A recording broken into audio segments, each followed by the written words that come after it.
السلام عليكم ورحمة الله وبركاته. وعليكم السلام. إن الحمد لله نحمده ونستعينه ونستغفره ونعوذ بالله من شرور أنفسنا ومن سيئات أعمالنا. من يهده الله فلا مضل له ومن يضلل فلا هادي له. أشهد أن لا إله إلا الله وحده لا شريك له وأشهد أن محمدا عبده ورسوله وبعد. أيها الإخوة, antum tahu berapa jumlah sahabat? Adakah 1 juta? Nggak nyampe. 500.000? Nggak nyampe. 300.000? Nggak nyampe. Abu Zur'ah meriwayatkan sekitar 100.000 lebih, tidak sampai 200.000. Ya, tapi antum tahu mereka ditakuti oleh siapa? 2 superpower dunia hari itu, Romawi dan Parsi. Antum yang baca sejarah tentu tahu bagaimana kehebatan tentara Romawi. Gemetar mendengar nama seperti Amr bin As, Khalid bin Walid, apalagi Umar bin Khattab, Abu Bakar. Padahal jumlah mereka sekitar 100.000 lebih dikit. Musuh-musuh para sahabat, orang-orang kafir, entah sudah berapa ratus juta. Ya. Bandingkan dengan kita. Berapa jumlah kaum muslimin hari ini di muka bumi? Saya kira 2 miliar ada, mungkin lebih. Dari mulai Indonesia, Malaysia, Mesir, Saudi, Brunei, Yaman, Irak, Mesir, menghadapi mungkin 12 atau 13 juta Yahudi di Palestina. Tidak mampu. Ya, bahkan 1974 cuman 6 hari kan, kalau nggak salah. Perang itu cuma 6 hari, dikeroyok dari sana sini. Yahudi menang. Ya. Pertanyaan besar, kenapa ini? Bukankah penguasa jagat raya alam semesta di zaman sahabat dengan hari ini sama-sama Allah Rabbul Alamin? Kenapa Allah pilih kasih kaum muslim? Bukankah sahabat kaum muslimin, kita juga kaum muslimin? Kenapa para sahabat begitu cepat ditolong oleh Allah? Kenapa musuh-musuh para sahabat begitu direndahkan oleh Allah serendah-rendahnya? Sementara kita sebaliknya, musuh-musuh Islam diangkat oleh Allah setinggi-tingginya hari ini. Antum kira yang bikin Jepang, Amerika, Eropa maju, jaya, canggih, menang, yang bikin siapa? Ya Allah. Maksud antum mau jawab, oh kalau itu iblis yang bikin, kalau Islam yang menang, yang bikin Allah. Syirikin. La haula wa la quwwata illa billah. Tidak ada daya, tidak ada kekuatan kecuali Allah, atas izin Allah. Maka Eropa maju, Jepang hebat, Amerika kuat, yang bikin Allah. Sementara kaum muslimin lemah, miskin, terjajah, hina, perang saudara masing-masing. Bagaimana di Syria, di Afgan, di Mesir, mungkin juga termasuk di negeri kita. Yang bikin siapa? Ya siapa lagi kalau bukan Allah?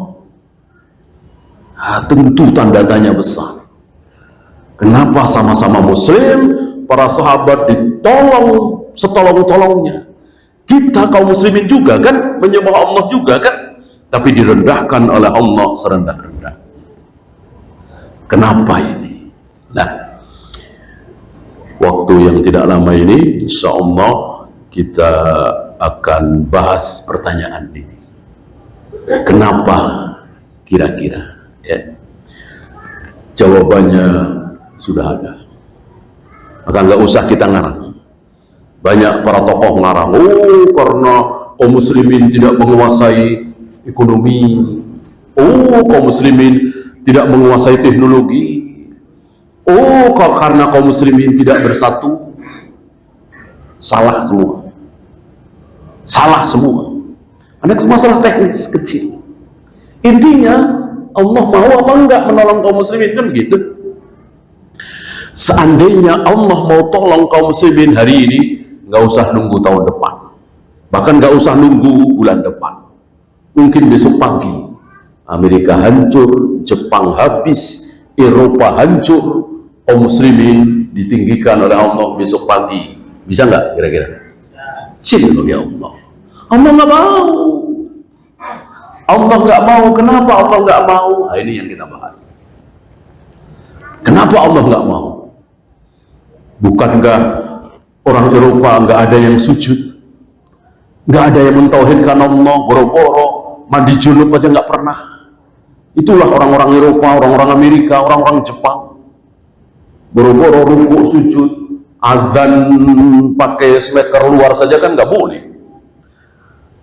Kenapa negeri yang segitu durhakanya kepada Allah dibiarkan oleh Allah, bahkan dibikin jaya, menang, kuat, maju, canggih, rapi, kaya, sementara kita diperlakukan seperti ini oleh Allah?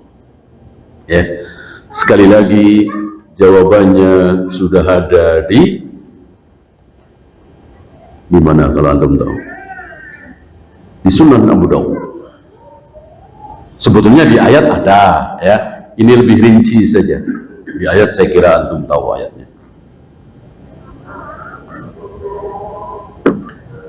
Intan surullah, teruskan. Intan surullah yansurkum.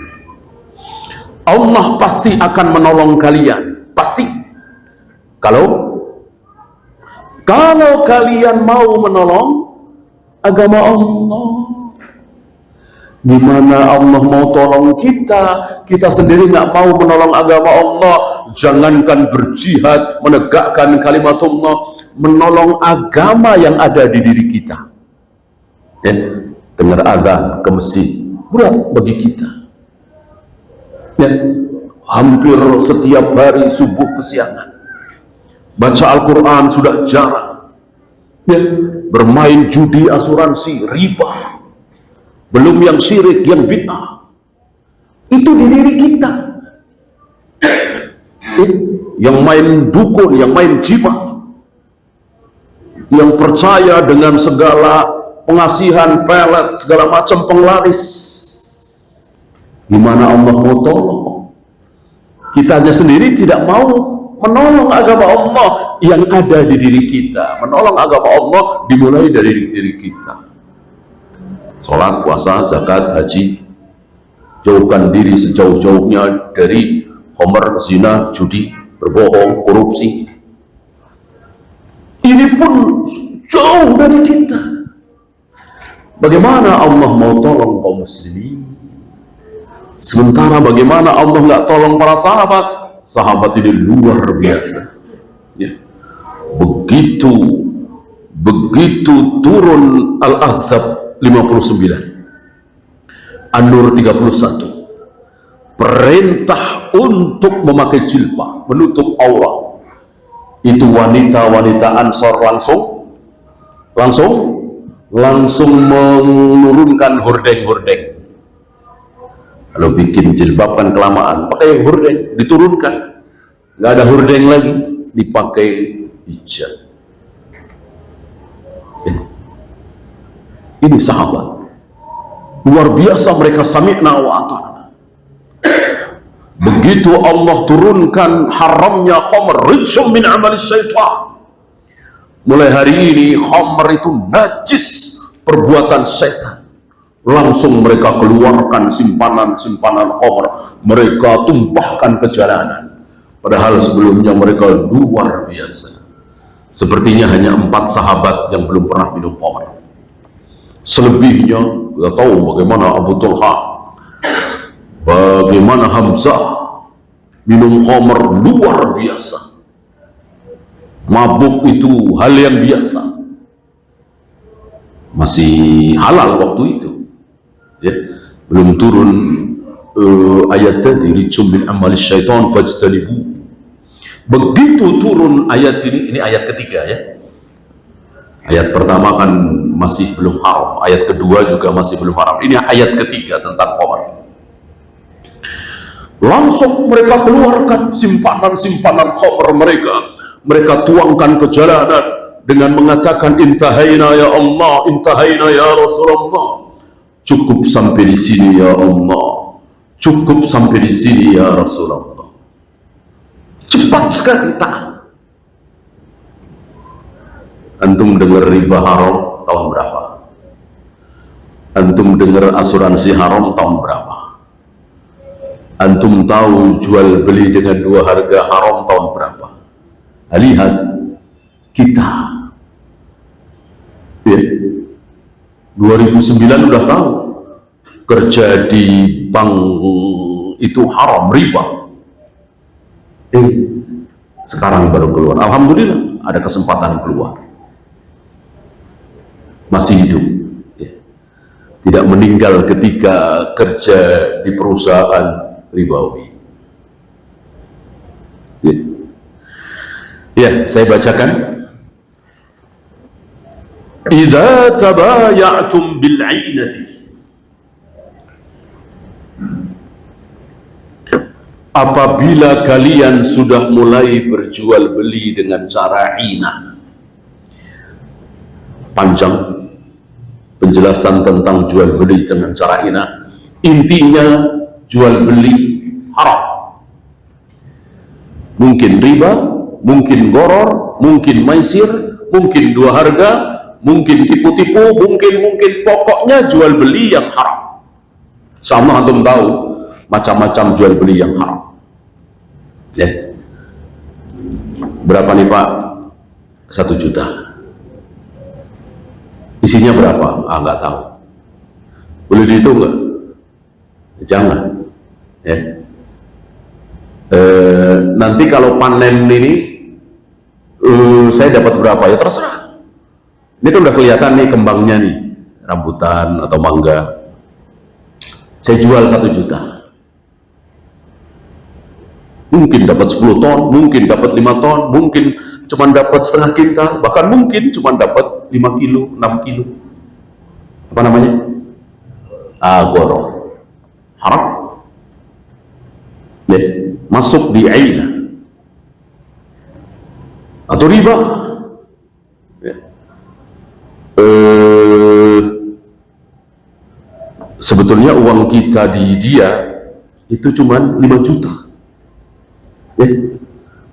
Tapi karena berhubung kita sakit, berhubung mobil kita kecelakaan ya, masuk bengkel, biaya bengkelnya habis 40 juta misalnya, kita dikasih 40 juta. Padahal uang kita di dia cuma 5 juta. Lebihnya apa itu? Ya, uang di kita, uang yang kita setorkan ke dia baru 5 juta. Tiba-tiba kita dapat 40 juta. Yang 35 juta apa namanya? Riba. Apalagi kalau bukan riba. Ya.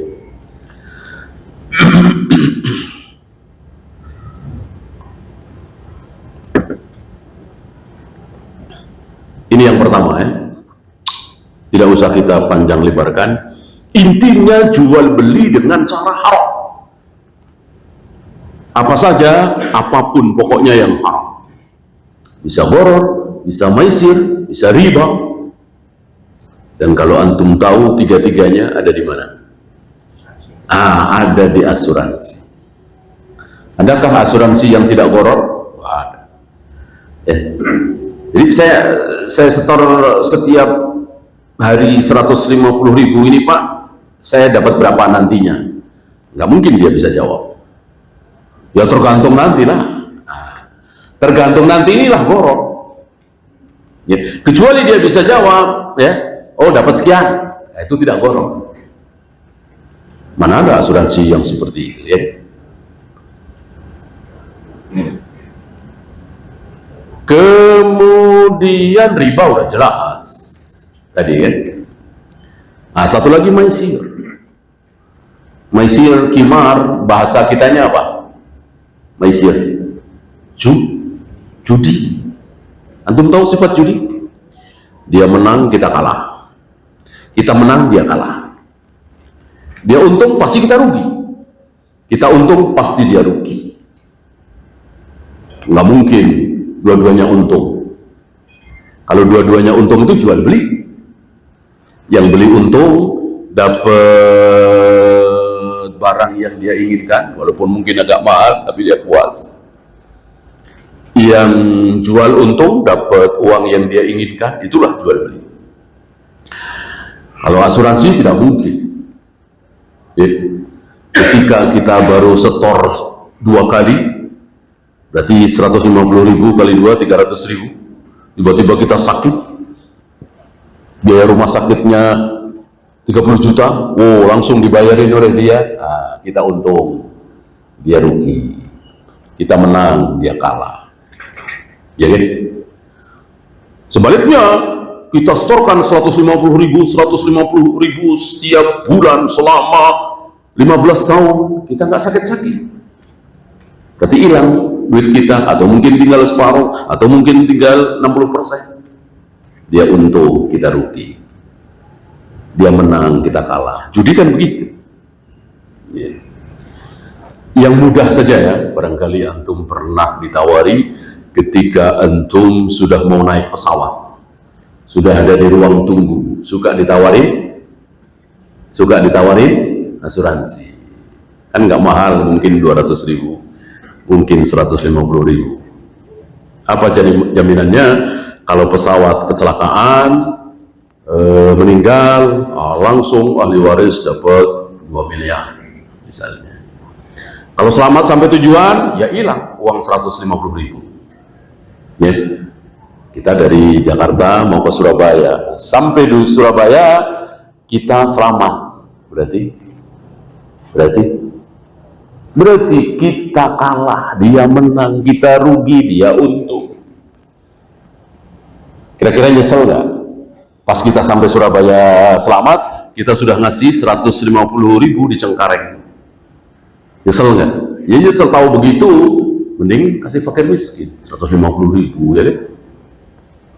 Atau transfer ke rekening ponakan kita yang yatim, sepupu kita yang sedang kesusahan, gitu.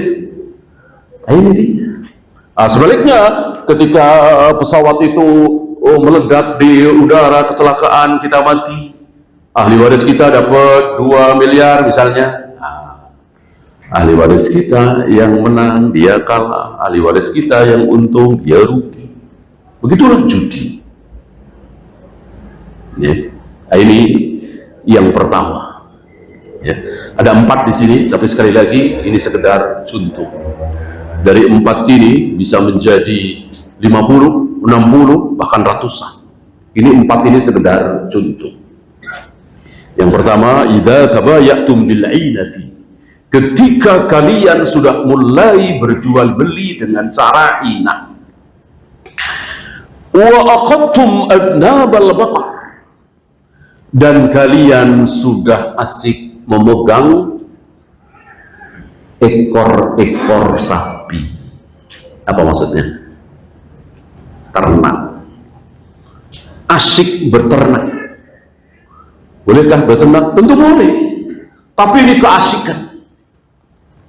Ya, saking asiknya terdengar azan seolah nggak dengar, atau ya sambil lalu saja. Salat zuhur kan bisa jam 2, salat asar kan bisa jam 5. Ayo, alladzina hum an salatihim sahun, itu termasuk ya. Salat sahun ada beberapa, salah satunya itu menjadi kebiasaan dia. Sholat zuhur jam 2, sholat asar jam setengah 5, sholat maghrib sudah deketin isya, sholat subuh kesiangan, dan itu menjadi kebiasaan dia. Sahur, yang sholatnya sahur terancam apa? Fawailul lil musallin. Sholat tapi terancam neraka. Waliyadzubillah.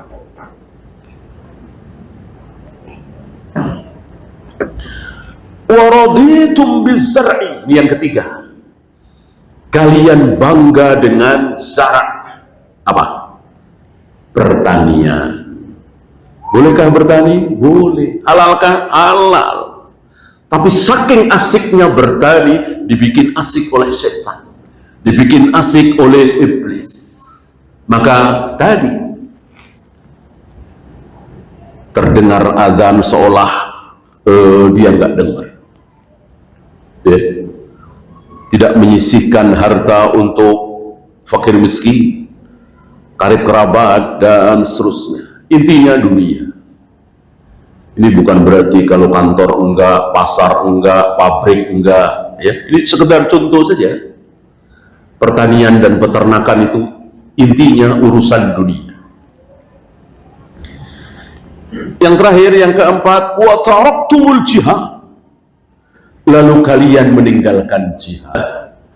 Barangkali sudah mungkin 100 tahun yang lalu, ya. Rata-rata kaum muslimin sudah tidak jihad lagi. Bahkan 200 tahun yang lalu, 300 tahun yang lalu, kaum muslimin masih ada jihad. Bagaimana Pangeran Diponegoro, bagaimana Imam Bonjol, bagaimana pahlawan-pahlawan kita berjihad mengusir penjajah. Tapi terpaksa. Gitu. Beda dengan para sahabat. Para sahabat jihad tidak terpaksa. Rasul dan para sahabat jihad itu tidak terpaksa. Nah, sementara Pangeran Negoro, Imam Bonjol dan seterusnya berjihad melawan kafir Belanda terpaksa. Kenapa terpaksa? Kenapa terpaksa? Iya, kita dijajah.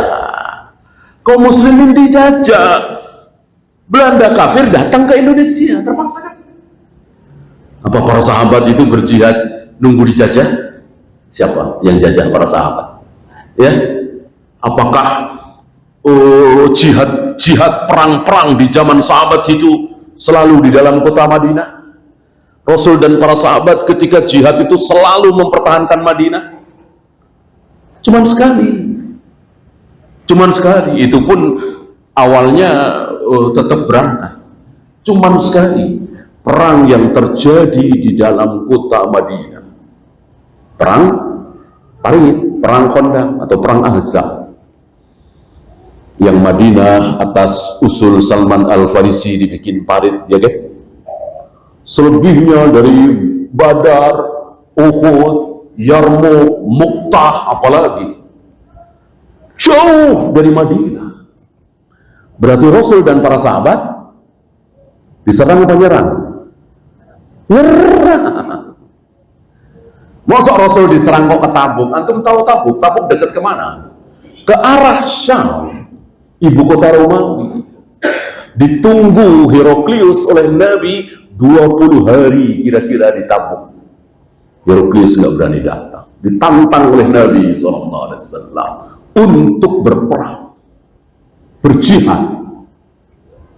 Nggak berani datang Romawi. Kalah tentunya. WO kan istilahnya, kalau nggak berani datang itu tentu kalah, dianggap kalah. Luar biasa berkibar Islam, luar biasa. Kafir Quraisy di Jaziratul Arab mulai berpikir gitu. Bahkan kalau antum tahu bagaimana dialog antara pembesar Romawi, Kaisar Romawi siapa? Heraklius pernah dialog dengan Abu Sufyan. Ini ada di Sahih Bukhari kan? Luar biasa dialognya. Nah, waktu itu Abu Sufyan masih kafir. Luar biasa dialognya, menunjukkan bahwa Heraklius itu takut pada Nabi SAW. Padahal Kaisar Romawi. Padahal waktu itu Parsi sudah mulai tumbang. Berarti sudah menjadi superpower tunggal di muka bumi. Takut. Ya. Bahkan dengan nada sopan Heraklius mengatakan, wallahi demi Allah, seandainya dia ada di sini, akan aku cuci kedua kakinya. Luar biasa. Seandainya betul apa yang engkau ucapkan tadi, wahai Abu Sufyan, pakai terjemah ya, pakai penerjemah. Dialog panjang nih. Seandainya betul apa yang engkau ucapkan tadi tentang dirinya, tentang Muhammad yang mengaku sebagai nabi itu, betul ucapanmu, wallahi demi Allah, kekuasaan dia akan sampai di tempat yang sedang aku injak kini. Dan ternyata betul. Enggak sampai 10 tahun saya kira, mungkin 8 tahun atau 7 tahun, ucapan Heraklius menjadi kenyataan. Rasul sudah wafat, Abu Bakar sudah wafat, kaum muslimin dipimpin oleh Umar. Nah, di zaman Umar itulah, kan Abu Bakar cuma 2 tahun ya, waktu itu kan sudah akhir kehidupan Nabi. Mungkin 2 tahun atau 3 tahun setelah setelah Heraklius berbicara seperti itu, Rasul wafat. Ditambah Abu Bakar kan cuma 2 tahun, zaman Umar ya mungkin 6 tahun, 7 tahun. Terjadi kenyataan itu. Syam jatuh ke tangan kaum muslimin, dikuasai oleh kaum muslimin di zaman Umar, dengan keadaan di mana Umar pas masuk ke situ, sengaja beliau diundang dan akan diserahkan sendiri itu ya, secara apa istilah kita, secara simbolik gitu ya, karena sebagai pengakuan mereka bahwa mereka mengaku kalah. Syam kan meliputi sekarang Palestina, Yordan, Lebanon, itu kan Syam. Dulu cuma satu provinsi Syam, sekarang berapa negara?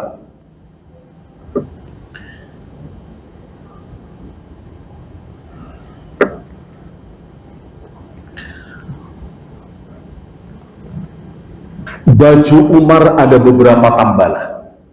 Kita tahulah siapa Umar ya, seorang pemimpin yang tidak peduli dengan penampilan ya.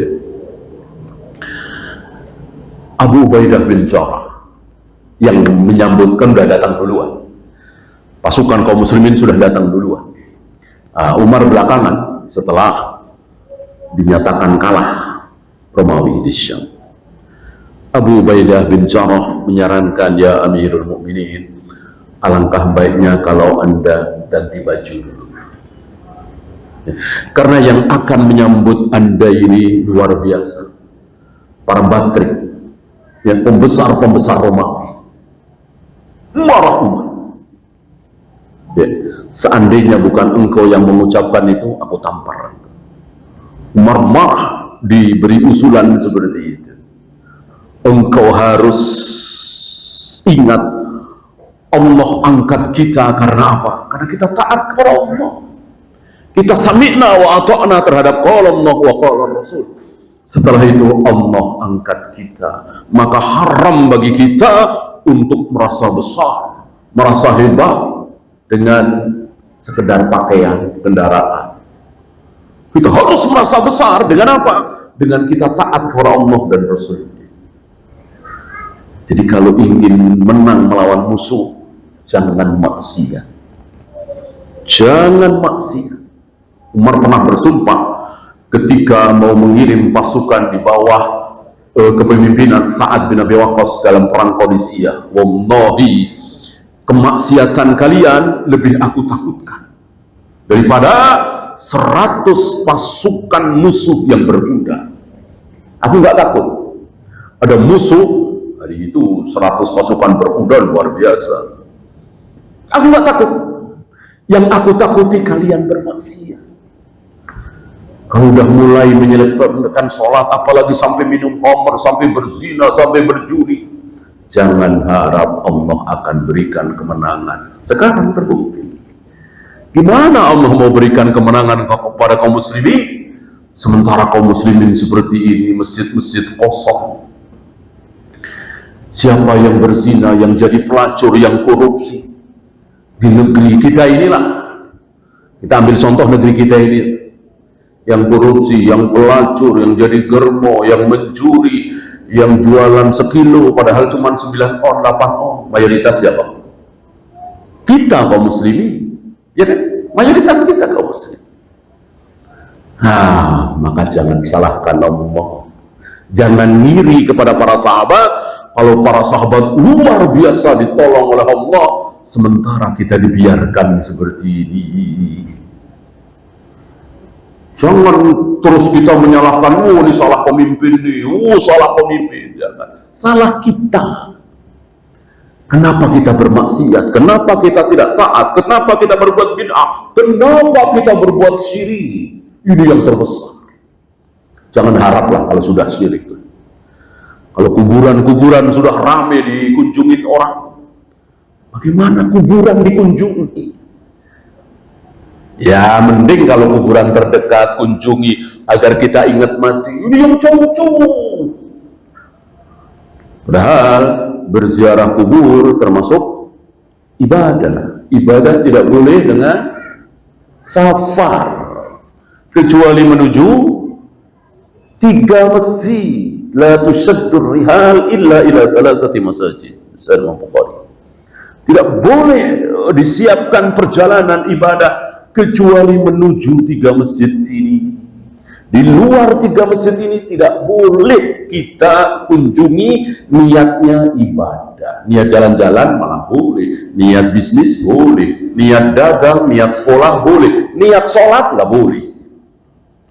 Saya mau sholat di Masjid Istiqlal, padahal rumahnya di Aceh, nggak boleh.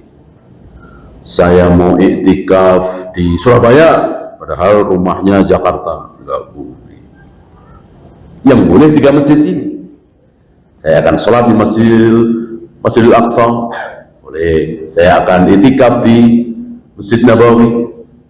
Saya akan sholat di Masjidil Haram, boleh 3 masjid ini. Di luar 3 masjid ini tidak boleh. Hati-hati, jangan sampai lupa, ini lengah ya, kayak nggak sadar gitu. Padahal pulang kampung atau ke kota itu tujuan satu-satunya adalah iktikaf. Karena nanti ketemu dengan ini dan sini, nggak boleh. Kalau mencari ilmu boleh, mencari ilmu kan bukan ibadah mahdoh. Yang nggak boleh yang ibadah mahdoh, sholat, iktikaf, ya. Baca Al-Quran, nggak boleh baca Al-Quran pakai tempat tertentu. Baca Al-Quran dimanapun sama, di masjid terdekat rumah kita, di teras, di kamar, dimanapun sama.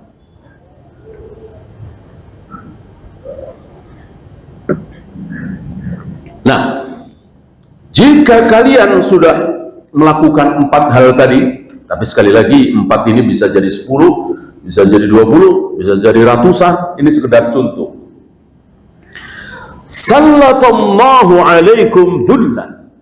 Allah akan timpakan kehinaan kepada kalian. Ya. Nggak mungkin Allah ingkar janji, nggak mungkin Allah lupa dengan janjinya, lupa dengan sunnahnya. Ini bagian dari sunnatullah, aturan Allah. Pasti. Ya. Dan sedang kita saksikan kebenaran sabda Nabi. Mana coba negeri-negeri muslim yang penuh dengan syirik, penuh dengan bid'ah, maksiat, nggak mungkin makmur, maju, jaya. Yang makmur, yang maju, yang jaya, yang kuat adalah negeri-negeri yang bertauhid, yang mengikuti sunnah Nabi SAW, ya, ditolong oleh Allah. Ada contoh kecil, saya nggak bilang besar ya, contoh kecil di negeri kita ini. Ada 2, ini kita bicara masa lalu ya, nggak sekarang. Ada 2 organisasi Islam terbesar di negeri kita ini. Ya, ambil contoh tahun 40-an, tahun 50-an, tahun 60-an. Mereka kan berdiri, yang satu 1912, yang satu 1926 kalau nggak salah ya. Nah, tahun 1940, 1950, 1960, 1970, 1980 ya. Bandingkan antara dua ini. Yang Allah bikin maju, kaya, sekolahnya di mana-mana, rumah sakitnya di mana-mana. Mana? Yang dekat ke sunnah apa yang dekat ke bid'ah? Ya, ini sekedar contoh kecil. Ya. Ini bagian dari janji Allah dan Rasulnya, bahwa Allah akan memberikan kemenangan, kejayaan, kehebatan kepada orang-orang kaum muslimin yang mengikuti sunnah Nabi, bukan yang bid'ah. Kalau negara, antum bisa saksikan mana negeri yang dibikin kaya oleh Allah, dibikin tenang, dibikin makmur, nggak ada perebutan kekuasaan, saling menjatuhkan, demo di mana-mana, digulingkan. Ya. Nah, bandingkan dengan negeri-negeri yang jauh dari sunnah, yang apalagi yang penuh dengan syirik dan bid'ah. Ya. Antum jangan lihat sholatnya saja, antum jangan melihat jenggotnya saja, antum jangan melihat kerasnya mereka terhadap wanita yang membuka aurat. Ya. Lihat tauhidnya. Setelah itu sunnah apa bid'ah, manhajlah intinya. Kan ada negeri yang keras sekali terhadap wanita yang nggak mau pakai jilbab, bahkan cadar diwajibkan. Toko-toko waktu itu ya, toko-toko kaset musik dirampas.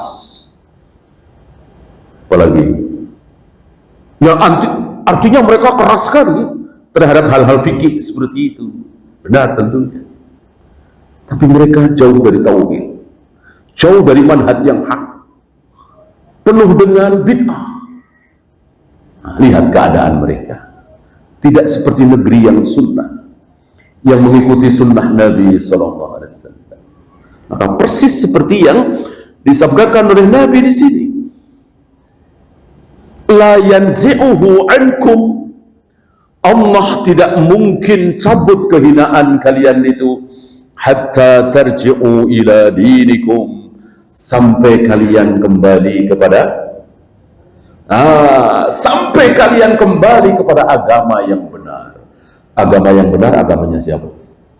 Rasul dan para sahabat. Rasul dan para sahabat. Agamanya Rasul dan para sahabat itu apa? Ada orang mati ditahlilkan 3 hari, 7 hari, 50 hari. Ada peringatan maulid Nabi, Isra Mi'raj, nuzul Quran. Ada selawat nariyah, selawat al-fatih, tibul qulub. Ada salat nisfu Sa'ban? Enggak ada. Itu bukan agama Rasul dan para sahabat. Itu bid'ah yang dimasukkan ke dalam Islam. Kembali dulu kepada agama yang benar, ikuti Rasul dan para sahabat. Selagi kaum muslimin sholatnya, puasanya, zikirnya, wiridnya, salawatnya beda dengan cara Rasul dan para sahabat, jangan harap. Jangan harap Allah akan tolong. Walaupun sholat, walaupun saum, walaupun zakat dan seterusnya. Kembali kepada sunnah Nabi SAW, tidak ada tawar menawar. Ketika ini tidak dijalankan, nggak mungkin. Dan antum bisa baca sejarah dari mulai zaman sahabat, tabi'in, atba'ut tabi'in, terus sampai a'immatul arba'ah, sampai zaman Imam Bukhari, Muslim, Abu Dawud, Nasai, Tirmidzi, sampai terus ke bawah zaman Syekhul Islam, Al-Iraqi, Al-Zahabi, Ibnu Hajar, terus mana ada negeri muslim penuh dengan syirik dan bid'ah lalu dibikin menang, dibikin jaya oleh Allah. Tidak ada. Termasuk negeri kita ini. Termasuk negeri kita ini. Antum kira waktu Belanda datang ke negeri kita, menjajah kita, bagaimana keadaan kita? Penuh dengan tauhid apa penuh dengan syirik? Antum bisa tahu jawabannya. Penuh dengan sunnah apa penuh dengan bid'ah? Antum bisa tahu jawabannya. Masih bersisa sampai hari ini. Masih ada kaum muslimin yang percaya dukun, jimat sekarang, keris-keris masih ada? Banyak. Ya. Alhamdulillah, dai-dai mulai banyak. Lebih banyak daripada dulu waktu di zaman Belanda, tahun 1900-an, ya kan? Mudah-mudahan Allah tolong. Walaupun sedikit demi sedikit tentu. Maksiatan luar biasa. Ya nggak usah terlalu jauh. Tahun 70-an, tahun 7, bahkan 80-an. Ya. Di pasar-pasar, di sekolah-sekolah, mahasiswi pada pakai jilbab? Enggak kan? Alhamdulillah sekarang ada perbaikan. Itu yang penting. Antum nggak usah lihat presiden, antum nggak usah lihat para menteri, antum nggak usah lihat gubernur, wali kota, bupati, nggak usah. Lihatlah rakyat kaum muslimin. Itu yang jadi patokan. Jadi antum jangan mau dibohongi oleh iblis, antum jangan mau dibohongi oleh setan. Mereka membohongi kita bahwa kalau negeri itu ingin baik, ingin benar, cari pemimpin yang baik. Presidennya jujur, amanah, cerdas, ahlu sunnah, lalu diikuti oleh menteri-menterinya. Karena presidennya jujur, amanah, ahlu sunnah, cerdas, menteri-menterinya pun ikut begitu. Jujur, amanah, ahlu sunnah, cerdas. Lalu diikuti oleh para gubernur, diikuti oleh para bupati, jujur, amanah, ahlu sunnah, cerdas. Sampai terakhir rakyat. Betul? Betul? Salah. Kalau itu betul, berarti Nabi Musa bukan orang baik. Ada yang meragukan kesolehan Nabi Musa, ketakwaan Nabi Musa, ilmunya Nabi Musa. Gak ada yang meragukan. Jangankan Imam Syafi'i, Imam Bukhari, Imam Muslim, Abu Bakar dan Umar kalah tentunya dibanding dengan keilmuan, ketakwaan, keimanan Nabi Musa. Gak ada yang meragukan keilmuan Nabi Musa, ketakwaan, kejujuran, amanahnya Nabi Musa. Gak ada yang meragukan kafir, Nabi, Rasul. Tapi bagaimana rakyatnya? Gimana rakyatnya? Rakyatnya Nabi Musa siapa? Bani Israel, bangsa kera dan babi. Kita mau katakan berarti Nabi Musa nggak becus memimpin Bani Israel? Karena kaidahnya kalau pemimpin itu baik, amanah, jujur, cerdas, soleh, otomatis rakyatnya akan ikut. Ternyata tidak. Nah, dari sini justru kebalikan. Pemimpin nggak akan bisa merubah rakyat. Justru rakyat diawali dari rakyat. Oleh karena itu, para nabi, para rasul ketika diutus oleh Allah, yang pertama kali didatangi oleh para nabi, para rasul siapa? Pemimpinnya para rakyat. Rakyat. Bahkan ketika nabi tergoda, mau tergoda, ingin ingin memberi waktu khusus kepada pembesar-pembesar Quraisy. Ya. Yang miskin-miskin kan sudah nih, ada Ibnu Mas'ud, ada Ammar bin Yasir, ada Yasir, ada Sumayyah, ada Khabbab bin Arad, ada Bilal. Ini para budak, orang-orang miskin. Nah, lalu beliau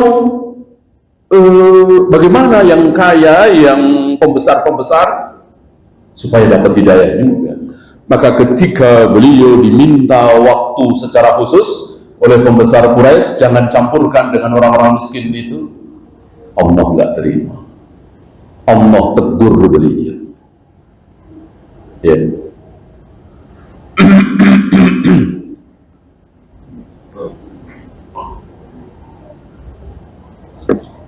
Wala tuti man aghfalna qalbahu an dzikrina. Jangan Muhammad, jangan engkau ikuti orang-orang yang hatinya telah aku palingkan. Jangan mau ngikutin maunya mereka. Ditegur beliau ketika meninggalkan orang-orang miskin, lalu memberikan waktu khusus. Ini menunjukkan bahwa para nabi, para rasul diperintahkan oleh Allah untuk berdakwah kepada rakyat, orang-orang kecil. Nah, termasuk dialognya Heraklius dengan Abu Sufyan itu. Kan beberapa pertanyaan Heraklius, diantaranya kan Muhammad yang mengaku nabi itu asli Arab atau pendatang? Dijawab oleh Abu Sufyan dengan jujur, asli situ, asli Mekah. Langsung dikomentari oleh Heraklius, begitulah para nabi, para rasul, nggak ada yang didatangkan dari luar. Para ulama kan ada ya, kalau nabi asli. Untuk kaum Ad siapa? Ya Nabi Hud, termasuk kaum Ad itu. Untuk kaum Samud siapa? Ya Nabi Soleh, termasuk kaum Samud itu. Iya, mungkin sudah masuk waktu Isya. Silakan antum azan dulu. Nanti kita setelah azan kita lanjutkan sebentar dengan soal jawab. Wassallallahu ala Muhammadin sallallahu alaihi wasallam. Wa akhiru da'wana alhamdulillahi rabbil alamin.